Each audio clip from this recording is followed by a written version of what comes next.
Hello everyone, मेरा नाम है परीक्षित और मैं आपको पढ़ा रहा हूँ यूपीएससी मैथमेटिक्स। चलिए शुरू करते हैं हमारा नेक्स्ट लेक्चर। और आज इस लेक्चर में हम करने वाले हैं थ्योरम्स। ठीक है, जो टॉपिक हमने किए थे फाइनाइट डायमेंशनल वेक्टर स्पेस और इनफाइनाइट डायमेंशनल वेक्टर स्पेस और dimension of A vector space, ये हमने पढ़ा था। इसी पे थ्योरम्स जो हैं वो करने वाले हैं। ठीक है, अभी देखो बिल्कुल कुछ नहीं छोड़ने वाले हम, थ्योरम्स सारी की जाएगी और सभी क्वेश्चन करेंगे। ठीक है, चिंता ना करें। थ्योरम क्या है? फर्स्ट थ्योरम दिए हुए है, if v of k is a finite dimensional vector space. अगर यदि v ऑफ k इज एक फाइनाइट डायमेंशनल वेक्टर स्पेस है, ठीक है, then any two basis of v, तब क्या होगा, कोई भी दो बेसिस v के अंदर तो बहुत सारे बेसिस है, तो कोई भी दो बेसिस हमने निकाल लिए v से, have same number of elements, क्या उनके जो एलिमेंट्स है वे सेम है। तो यही थ्योरम में प्रूव करना है। ठीक है, अभी देखो प्रूव करते हैं। आपको समझ में आई थ्योरम्स क्या है, क्या पूछ रखा है इन्होंने। ठीक है, एक v ऑफ के एक फाइनाइट डायमेंशनल वेक्टर स्पेस है अगर, तो उसके जो दो बेसिस होंगे उसके अंदर, कोई भी दो बेसिस, क्या उनके एलिमेंट्स जो भी होंगे उनके अंदर एलिमेंट्स वे सेम होंगे, इक्वल होंगे। तो ये चेक करना है। प्रूफ देखो कैसे करना है। Let v of K be a finite dimensional vector space then it has a basis. अगर v ऑफ के एक फाइनाइट डायमेंशनल वेक्टर स्पेस है तो इसका बेसिस भी होंगे। ठीक है, अब इसके बेसिस हम फिलहाल दो ही लिखेंगे। क्यों लिखेंगे? क्योंकि हमने दो ही चेक करने कि इक्वल होंगे यानी। ठीक है, उसके एलिमेंट्स। अब देखो हमने एक लेट S1 ले लिया हमने एक बेसिस इसका v ऑफ k का, वो है उसके अंदर बेसिस क्या होता है, उसके अंदर जिसके एक सेट ऑफ वेक्टर्स। ठीक है, ये रहा अल्फा 1 अल्फा 2 अल्फा m तक इसके अंदर सेट वेक्टर्स हैं। ठीक है, एक के अंदर m तक है और दूसरे के अंदर S2 के अंदर क्या है, बीटा 1 से लेके बीटा n तक है, सारे के सारे वेक्टर हैं ये। ठीक है, ये भी इसके अंदर भी वेक्टर है। B2 सब बेसिस ऑफ v, तो क्या है, दो बेसिस ले लिए हमने v के। ठीक है, वेक्टर स्पेस जो फाइनाइट डायमेंशनल वेक्टर स्पेस है उसके। अभी देखो यहाँ पे अगर हमने एक तो S1 ले लिया बेसिस, एक S2 ले लिया। ठीक है, इसके अंदर वेक्टर्स हैं बहुत सारे। अभी देखो now we shall prove that m is equal to n। अब हमें क्या प्रूव करना है कि जितने एलिमेंट इसके अंदर, जितने वेक्टर है इसके अंदर बेसिस 1 के अंदर, S1 के अंदर अल्फा 1 से लेके m तक है, इसके अंदर कितने वेक्टर m तक हैं, तो m नंबर ऑफ वेक्टर्स तो हमारे S1 जो हमारा ये है ना बेसिस इसके अंदर, और n नंबर ऑफ वेक्टर्स 1 से लेकर n नंबर ऑफ वेक्टर्स इसके S2 बेसिस के अंदर है। क्या ये दोनों जितने एलिमेंट इसके अंदर, जितने एलिमेंट इसके अंदर है, ये चेक करना है। ठीक है, तो ये हमें प्रूव करना है m is equal to n। ठीक है, ये हमें प्रूव करना है। ठीक है, तो अभी इफ पॉसिबल लेट, अगर पॉसिबल है तो हम देखो क्या करते हैं, अगर m is equal to not equal to n है, ठीक है, जितने नंबर ऑफ एलिमेंट इसके अंदर है वो नहीं है इसके बराबर, तो अब देखो देन तो क्या होगा, या तो ये ठीक होगा या फिर ये ठीक होगा, है ना, या तो m ग्रेटर देन n होगा, या तो m इसमें जो ज़्यादा होंगे एलिमेंट इससे, या फिर इसमें ज़्यादा होंगे इससे। ठीक है, अभी हम क्या करते हैं, सपोज मान के चलो कि m जो है ना इससे S1 बेसिस में ज़्यादा एलिमेंट है। ठीक है, इससे ज़्यादा S2 से। अभी देखो क्या करेंगे, since alpha i belongs to v, तो हमें क्या पता है कि अल्फा i जो है, मतलब अल्फा ये जितने वेक्टर हैं अल्फा के अंदर, ये सारे कहाँ पे है, इसमें S1 बेसिस में, और S1 कहाँ पे, v में। तो ये अल्फा जो i है हमारा वो कहाँ पे होगा, v में होगा ना, v में लाई करेगा वेक्टर स्पेस, ये वेक्टर है तो वेक्टर स्पेस में लाई करेगा। ठीक है, अब देखो and S2 is a basis of v, और S2 क्या हमारा एक बेसिस है, S2 क्या हमारा बेसिस है v का। ठीक है, अल्फा i v में लाई करता है, S2 भी v का बेसिस है। ठीक है, अगर ये है तो देयर एग्जिस्ट, इसका मतलब क्या होता है, इसका मतलब क्या होता है, देयर एग्जिस्ट। मैंने पहले बताया था आपको, ऐसे अगर ये ई को ऐसे घुमा रखा है तो क्या बोल देंगे इसको हम, ये देयर एग्जिस्ट है इसका मतलब। ठीक है, देयर एग्जिस्ट क्या एग्जिस्ट करेगा, ए जे आई बिलोंग्स टू के। ए जे आई है क्या हमारे यहाँ पे, ठीक है, ये क्या हमारे स्केलर्स हैं। ठीक है, अगर हम ये वेक्टर ले रहे हैं हम, ठीक है, और एक S2 में बेसिस ले रहे हैं, तो यहाँ पे क्या है, ए जे आई क्या हमारा, ये हमारा स्केलर है। स्केलर कहाँ पे लाई करेंगे, फील्ड में। फील्ड क्या होता है, के। ठीक है, ये के हमारा फील्ड है, तो ये स्केलर होंगे ए जे आई। ठीक है, अब देखो सच दैट क्या लिख देंगे फिर इसको हम, अल्फा आई जो हमारा है इसको हम लिख सकते हैं लीनियर कॉम्बिनेशन की फॉर्म में, है ना। जो अल्फा आई है अभी चेक करेंगे ना हम, अगर ऐसा है तो इसको लिखेंगे हम इसके लीनियर कॉम्बिनेशन की फॉर्म में, जो दूसरा जो बेसिस S2 में है, S2 बेसिस में जितने भी वेक्टर्स हैं इनके लीनियर कॉम्बिनेशन की फॉर्म में लिखेंगे अल्फा आई को, इसके जितने वेक्टर हैं सबको लिख सकते हैं इसमें। तो देखो A1i, ठीक है, तो J की वैल्यू हमें 1 2 3 4 5 ऐसे n तक चलती जाएगी। ठीक है, जो हाँ n तक चलती जाएगी, और i की वैल्यू क्या है हमारी, m तक है। देखो यहाँ पे क्या है, अल्फा i क्या है हमारा, ये तो है ना, अल्फा 1 भी हो सकता है। i की वैल्यू क्या है, 1 2 3 4 5 6 7 8 9 10 और m तक चलेगी, ठीक है, m तक जाएगी। तो यहाँ पे देखो alpha 1 alpha 2 alpha 3 alpha m तक, अल्फा 1 से लेकर अल्फा m तक जितने भी इसके अंदर वेक्टर होंगे सभी को हम इसके लीनियर कॉम्बिनेशन की फॉर्म में लिख सकते हैं। अब देखो तो इसलिए हम a1i ले लिया हमने, ठीक है, a1 इसके लिए है बीटा 1 के लिए, और i किसके लिए, अगर अल्फा 1 होगा तो यहाँ पे a1 1 हो जाएगा, ठीक है। अब देखो a1i beta 1 plus a2i beta 2 plus ऐसे चलता जाएगा ani, ठीक है, और बीटा n, i हमारा यहाँ पे कांस्टेंट है, क्यों, अभी फिलहाल हमने इस यहाँ पे भी i ले रखा है, तो अगर हमें चेंज इसमें वैल्यू रखनी है, ठीक है, तो हम रख सकते हैं इसको अलग अलग, अभी रखेंगे आगे। देखो तो ये हमारे क्या बन जाएगी, इक्वेशन नंबर 1 बन जाएगी, i की वैल्यू यहाँ से 1 से लेके m तक है, देख लो आप 1 से लेके m तक होगी, i क्या है अल्फा i, तो अल्फा की वाले तो ये है 1 से लेके m तक है अल्फा की। तो अब देखो next, now consider the relation, consider एक रिलेशन कंसीडर किया x1 अल्फा 1, ठीक है। अभी एक और हमने क्या ले लिया, स्केलर ले लिया, xi क्या हमारा स्केलर है, ठीक है, यहाँ पे हमने aj लिया था, यहाँ पे xi स्केलर ले लिया, k के अंदर लाई करेगा ये भी है ना, फील्ड के अंदर देखो बिलोंग करें, तो यहाँ पे इसको भी लीनियर कॉम्बिनेशन की फॉर्म में लिख सकते हैं, xi x1 alpha 1 plus x2 alpha 2 plus xm alpha m, m क्यों आया, क्योंकि यहाँ पे m नंबर ऑफ अल्फा ये है वेक्टर्स, ठीक है, अल्फा 1 से लेके अल्फा m तक, देखो ठीक है, अल्फा m तक है ना, अल्फा 1 से लेके अल्फा m तक ये हमारे वेक्टर्स हैं। तो इसके लीनियर कॉम्बिनेशन फॉर्म लिखता हूँ, इतने ही हमारे स्केलर होंगे जितने वेक्टर होंगे, ठीक है, उनको पहले वेक्टर स्केलर मल्टीप्लिकेशन कराया यहाँ पे, फिर वेक्टर एडिशन करा दिया हमने, और बराबर 0 आएगा, ठीक है, क्यों, आगे देखो अभी हम क्या करा रहे हैं, ये हमने जो कराया है ये 0 आएगा, लीनियर कॉम्बिनेशन फॉर्मूला जब लिखते हैं हम, तो अभी अब देखो चेक करेंगे हम इसको, क्या ये सारे कहाँ है, फील्ड में के में। तो दो इक्वेशन हमारे पास आई है, ये हमारी आई है फर्स्ट S1 से आई है, ठीक है, ये वाली, और ये वाली कौन सी थी हमारी, हमने लिखा था कि इसका जो भी इसके जितने भी होंगे हमारे वेक्टर, इनको इसके लीनियर कॉम्बिनेशन फॉर्म में लिख सकते हैं, ठीक है, S2 के बेसिस के, क्योंकि दोनों में बी में लाई कर रहे हैं ना, इसलिए। अभी देखो यहाँ पे दो इक्वेशन आई है हमारे पास, दोनों इक्वेशन में से अगर हम कंपेयर करें from equation 1 and 2 we have, देखो क्या है, अगर xi जो x1 है हमारा, x1 लिखा हमने, ठीक है, और अल्फा 1 की अगर हम बनाए, यहाँ पे अल्फा i है ना, अगर मैं i की जगह 1 रखूँ, i की जगह यहाँ पे 1 पुट करो, तो अल्फा 1 हो जाएगा बराबर a11 हो जाएगा, कोई i की जगह 1 करो, ठीक है, और beta 1 a11 beta 1 plus a21 beta 2 plus ऐसे चलता जाएगा आगे तक, ठीक है। अभी देखो पहले x1 रखो, x1 रखा हमने, x1 तो ये रहा हमारा इक्वेशन है, अल्फा 1 की वैल्यू यहाँ पे 1 पुट करो i की जगह, ठीक है, तो a11 बीटा 1 हो जाएगा plus a21 beta 2 plus a31 beta 3, ऐसे चलता जाएगा, कहाँ तक चलेगा, an1 बीटा n, ठीक है, यहाँ तक चलेगा। अभी देखो प्लस में क्या आएगा, अभी नेक्स्ट देखो इसमें वैल्यू क्या है, x2, इसमें देखो ना, इसमें x2 आ गया, तो x2 किससे मल्टीप्लाई हो रहा है, अल्फा 2 से, अल्फा 2 के लीनियर कॉम्बिनेशन बना लो। अभी देखो अल्फा 2 पुट करो i की जगह, तो ये पूरी इक्वेशन इस तरह आ जाएगी, a12 beta 1 plus a22 beta 2 plus a32, ये 2 का क्या कहाँ से आया, i की वैल्यू हमने 2 पुट की है, ठीक है, यहाँ इस इक्वेशन में फर्स्ट में।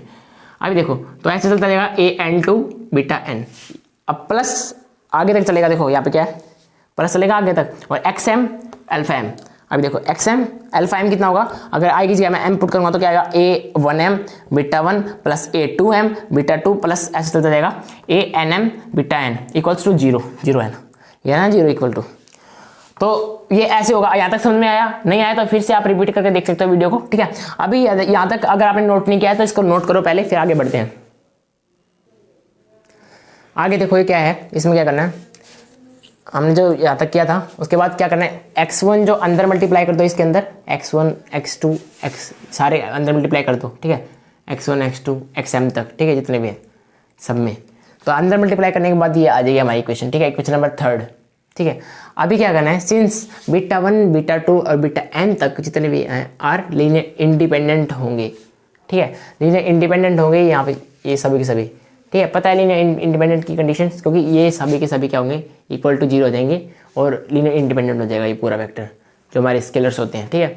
अभी देखो from 3rd we have equation 3 से क्या मिला हमें, इसको अगर हम अरेंज करें, देखो यहाँ से ये हमारी x1 a11 plus x2 a12 plus ऐसा चलता जाएगा xm a1m, ये हमारा अलग क्या हो जाएगा पूरा का पूरा इक्वल टू 0 के, देखो यहाँ पे, ठीक है, ये वाला पार्ट 0 के और ये वाला भी 0 के, ठीक है, सारे सारे क्या हो जाएंगे जितने भी होंगे यहाँ पे, ये वाला भी 0 के, लास्ट वाला भी, ठीक है, 0 के इक्वल हो जाएगा।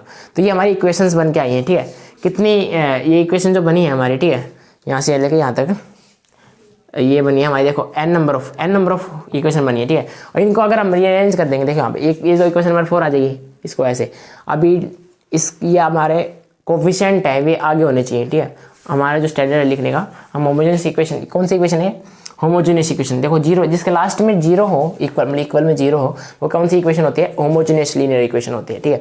यहाँ पे कितनी इक्वेशन है, ये n number of homogeneous linear equation है, देखो काउंट करो, ये यहाँ से आ रही है जो 1 से लेके 1 to n तक आ रहे हैं ना वेरिएबल, यहाँ पे देख लो, और ये m तो इस तरफ है, m तो इनकी वो है, ठीक है, जो लेंथ दिख रही है, और यहाँ से इक्वेशन कितनी है 1 2 3 n तक है, ठीक है, n नंबर ऑफ इक्वेशन है यहाँ पे, ठीक है, इसको हमने थोड़ा बस मॉडिफाई कर दिया, ये कोफिशिएंट है ये आगे कर दिए और वेरिएबल पीछे कर दिए, ठीक है, ये हमने लिख दिया, ठीक है, ये आगे हमारी इक्वेशन n इक्वेशन आई है, तो क्या लिखा है, this is a system of n homogeneous linear equation, कौन किसका सिस्टम है, n number of homogeneous linear equation का सिस्टम है, ठीक है, इन m अननोन वेरिएबल कितने हैं m, देखो वेरिएबल क्या होता है, ये रे x1 x2 xm तक है ना, x1 x2 से लेके xm तक, ये क्या x क्या है, ये वेरिएबल है हमारे, ठीक है, और ये a क्या है हमारा, ये कोफिशिएंट है, ठीक है, ये जो हो गए हमारे नंबर ऑफ ये कोफिशिएंट जितने हैं, अब देखो ये वेरिएबल कितने हैं यहाँ पे m है, कितने वेरिएबल देखो m अननोन वेरिएबल, ठीक है, m अननोन वेरिएबल है यहाँ, ठीक है, ये रहा m, ठीक है, xm तक, x1 से लेके xm तक, m तो अननोन वेरिएबल है, और ये कितने हमारी equation n number of equation है, तो m अननोन वेरिएबल है और n नंबर ऑफ इक्वेशन है, ठीक है, ये अभी अगर आपने ये नोट किया पहले इसको नोट करो, ठीक है। तो नेक्स्ट क्या है इसमें देखो, as m is greater than n, ठीक है, हमने जो इक्वेशन अभी देखी थी उसमें क्या आया था हमारा, m number of unknown variable थे और n क्या थे हमारे, n नंबर ऑफ इक्वेशन थे, ठीक है, तो m और n ये इक्वल तो नहीं है, तो देखो अब क्या लिख रखा है यहाँ पे, as m is greater than n, और या फिर इसको हम ऐसे लिख सकते हैं n is less than m, ठीक है। अब देखो that is number of equations are less than number of unknowns, यही है ना कि नंबर ऑफ इक्वेशन क्या है हमारी, लेस है नंबर ऑफ अननोन से, नंबर ऑफ अननोन जितने हैं उससे लेस है क्या, नंबर ऑफ इक्वेशंस, ठीक है। अब देखो द अबव सिस्टम 5, जो हमारी सिस्टम 5 बनाया था हमने, इक्वेशन थी जिसके अंदर n नंबर ऑफ इक्वेशन थी और m number of unknown variable थे, तो system 5 of equations have a non zero solution, उसका सॉल्यूशन क्या होगा, नॉन जीरो होगा, हमने पढ़ा है ना, नॉन जीरो सॉल्यूशन किसका होता है, जब number of equations are less than number of unknowns, ठीक है, उसको बोलते हैं हम नॉन जीरो सॉल्यूशन। अब देखो that is they exist x1 x2 से लेके xm इन k, ये तो हमें पता है ये क्या है, हमारे स्केलर्स हैं, ये कहाँ लाई करेंगे k में, k क्या है हमारा एक फील्ड है, ठीक है, इसको हमने लीनियर कॉम्बिनेशन कराया था जब हमने, तो उसमें हमने ये स्केलर की मल्टीप्लिकेशन कराया था किसके साथ, वेक्टर के साथ, अल्फा वाले वेक्टर है ना, जो S1 बेसिस में थे। अब देखो not all zero to satisfy the equation, सारे जीरो नहीं होते इक्वेशन को सेटिस्फाई करने के लिए, अगर ये सारे जीरो नहीं होते हैं इक्वेशन को सेटिस्फाई करने को, अगर कोई भी एक नॉन जीरो मिल गया हमें तो हम उसको क्या बोल देंगे, वो लीनियर डिपेंडेंट होगा, ठीक है। अगर सारे जितने भी हमारे स्केलर हैं सारे अगर जीरो होते हैं तो लीनियर इंडिपेंडेंट होगा, ठीक है, समझ में आया, मैंने बताया था आपको। अब देखो तो अल्फा 1 अल्फा 2 अल्फा m तक जितने भी होंगे ये लीनियर डिपेंडेंट हो जाएगा, क्यों, क्योंकि ये सारे x1 x2 और xm सारे जीरो नहीं होंगे, ठीक है, not all zero satisfy the equation, ठीक है। तो अभी देखो आगे क्या हुआ, ये तो लीनियर डिपेंडेंट हो जाएगा, ये वाला फर्स्ट वाला जो हमारी इक्वेशन थी जो S1 बेसिस था, ठीक है। अब देखो which contradicts that S1 is the basis of V of K, तो ये क्या बताता है हमें कि S1 क्या हो जाएगा हमारा बेसिस हो जाएगा किसका, फाइनाइट डायमेंशनल वेक्टर स्पेस का, V ऑफ K का, ठीक है, बेसिस हो जाएगा। तो आवर एजम्पशन जो थी हमारी m is greater than n, m greater than n है जो हमारी एजम्पशन थी, वो क्या हो जाएगी, रॉन्ग हो जाएगी, ठीक है, वो बिल्कुल ही गलत हो जाएगी।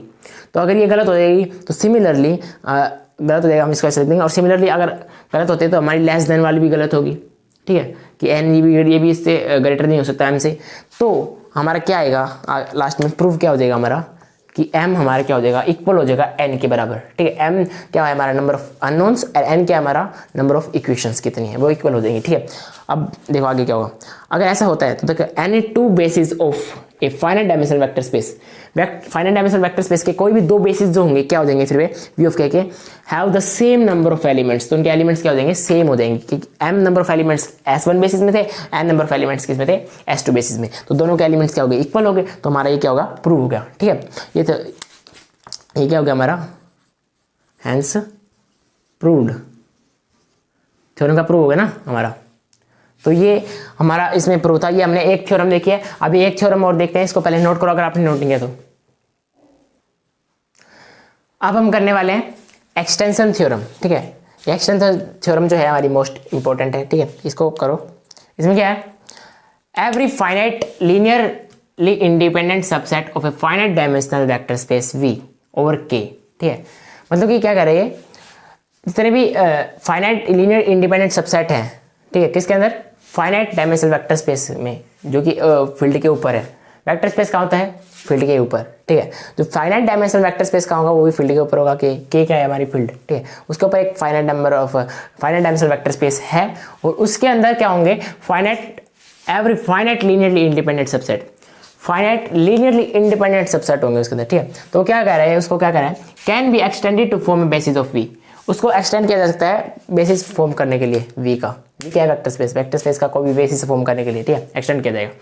इसको फिर से समझते हैं, यही इस तरह भी पूछ सकते हैं क्वेश्चन को। ठीक है, और इस तरह भी दे सकते हैं। ठीक है, अभी और इसको पढ़ो, if V is a finite dimensional vector space over K over field K. ठीक है, एक वी है हमारे पास, वो फाइनाइट डायमेंशनल वेक्टर स्पेस है। ठीक है, फील्ड के ऊपर के एंड इफ अगर S1 दे रखा हमारा अल्फा 1 अल्फा 2 अल्फा आर तक।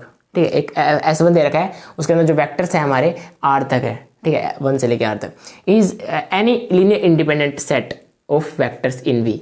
वी के अंदर ये एक कोई भी एक लीनियर इंडिपेंडेंट सेट है। ठीक है, हमारे पास। अब देखो प्रूव क्या करना है, prove that unless S1 is a basis, S1 basis है, we can find the vectors, और हम वेक्टर फाइंड कर सकते हैं क्या, अल्फा आर प्लस 1, ये एक्सटेंड कर दिया ना हमने, alpha R plus 1 alpha R plus 2 और अल्फा एन तक, मतलब हमने एक्सटेंड कर दिया आर प्लस 1, इसी को आगे आगे बढ़ाएंगे तो आर प्लस 1 होगा, आर प्लस 2 होगा, एन तक होगा हमारा। ठीक है, तो इन वी सच दैट, तो ऐसे लिख सकते हैं हम इसको पूरे एक्सटेंशन के साथ, अल्फा 1 अल्फा 2 अल्फा आर, और इसके बाद हमें चल सकता है ये आगे। ठीक है, alpha R plus 1 alpha R plus 2 और आर अल्फा एन तक जाएगा। ठीक है, ये हमारा एक्सटेंशन होगा। Is a basis of V of K, ये पता करना है कि ये बेसिस होगा या नहीं वी ऑफ के का एक्सटेंड करने के बाद। ठीक है, ये हमारी थ्योरम है एक्सटेंशन थ्योरम, इसमें एक्सटेंड करना है और बेसिस फाइंड करना है। ठीक है, तो एक्सटेंशन थ्योरम हमारी। अब देखो इसको प्रूफ देखते हैं हम, मोस्ट इंपॉर्टेंट थ्योरम है। ठीक है, इसको अच्छे से करो, नोट करते रहो साथ साथ। ठीक है, नोट करना जरूरी है, अगर आपने नोट नहीं किया तो कोई फायदा नहीं है। ठीक है, अगर ऐसे लेक्चर देख रहे हो तो। अब देखो इसमें प्रूफ करना है क्या, लेट डायमेंशन वी क्या दे रखा है, डायमेंशन वी क्या होगा, n होगा। क्यों, क्योंकि हमें पता है कि n नंबर ऑफ होंगे इसके अंदर, अगर हम बात करें n डायमेंशन की। ठीक है, तो n हो गए हमारे डायमेंशंस। ठीक है, मान के चलते हैं हम n हो गया हमारे डायमेंशन, क्योंकि हमने n तक एक्सटेंड किया ना इसको।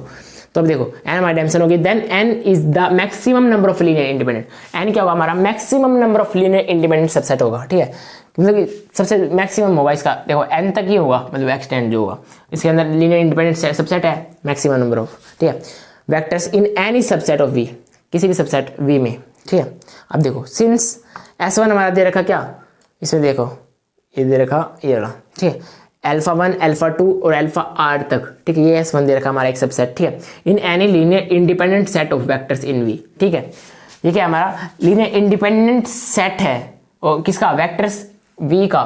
ठीक है, वी में, वेक्टर वी में एक लीनियर इंडिपेंडेंट सेट है ये हमारा। ठीक है, अब देखो इफ S1 स्पैन्स वी, अगर ये S1 जो हमारा दे रखा है सेट, ये अगर V को स्पैन करेगा, ये S1 V को क्या करेगा, स्पैन करेगा, वेक्टर स्पेस को स्पैन करेगा, तो देखो दैट इज हमें ये प्रूव करना पड़ेगा। ठीक है, ये वाला कि L of S1 equals to V। ठीक है, ये होता है अगर ये स्पैन करेगा तो इसको, तो then it forms a basis, तो ये बेसिस फॉर्म करेगा किसका, V का।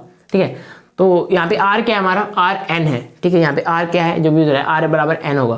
ठीक है, अगर ये कंडीशन सेटिस्फाई हो तो R इक्वल्स टू n हो जाएगा। ठीक है, लेट S2 इक्वल्स टू, मान लो S2 क्या दे रखा है हमारा, S2 हमारा एक्सटेंडेड फॉर्म है। ठीक है, देखो ये तो हमारा S1 था, ये वाला S1 था, और इसको अगर एक्सटेंड किया जाए तो एक हमारा नया बेसिस आएगा, वो क्या होगा, हमारा नया सेट आएगा, वो क्या होगा, अल्फा 1 अल्फा 2 अल्फा 3 और चलता जाएगा अल्फा r तक चलेगा। उसके बाद अल्फा r+1 नेक्स्ट वैल्यू, और फिर r+2 होगा, ऐसे चलता जाएगा अल्फा n तक चलेगा, क्योंकि मैक्सिमम जो है number of linear independent set कितने हैं, n तक है, ठीक है, तो अल्फा n तक, तो ये हमारा एक सेट होगा S2।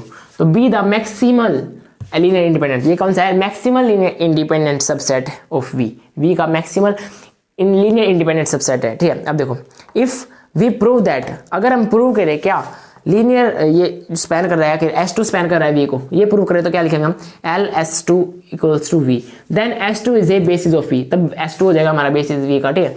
तो ये क्या है, ये हम इसका प्रूफ देख रहे हैं, और आगे और थोड़ा सा और रहता है, इसको अगर आप नोट नहीं किया तो पहले नोट कर लो, आगे कराते हैं थोड़ा।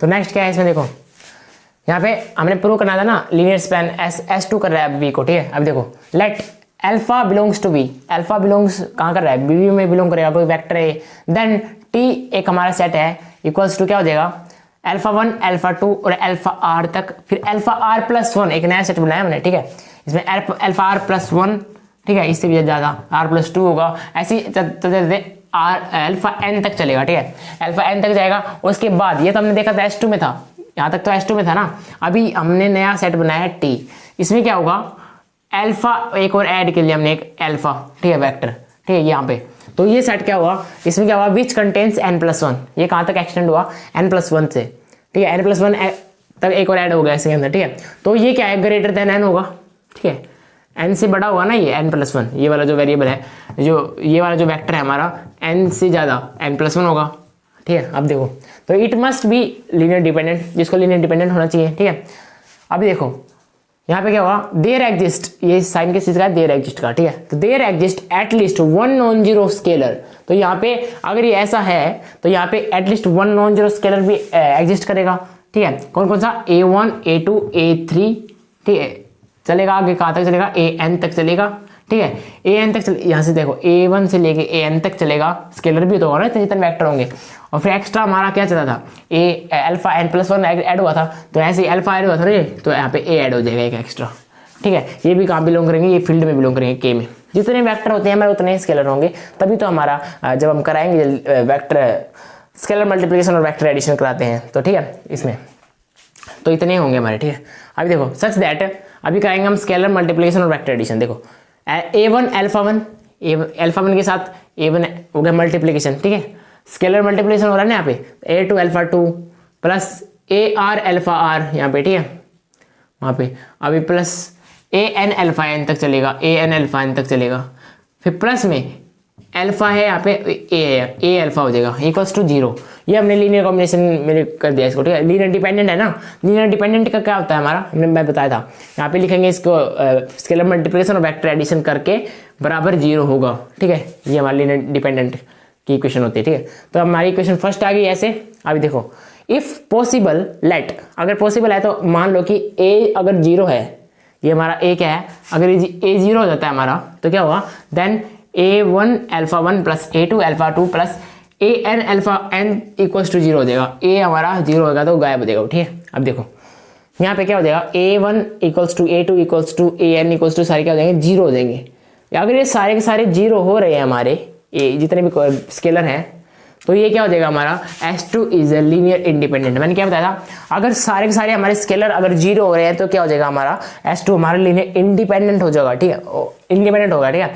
अगर लीनियर डिपेंडेंट का क्या होता है, अगर एक भी अगर नॉन जीरो रह गया स्केलर, इनमें से कोई भी एक स्केलर नॉन जीरो है तो लीनियर डिपेंडेंट होता है। अगर सारे के सारे क्या हो जाए, 0 हो जाए बराबर, इस सारे जितने स्केलर 0 के बराबर हो जाए तो क्या हो जाएगा हमारा, लीनियर इंडिपेंडेंट होगा, ठीक है।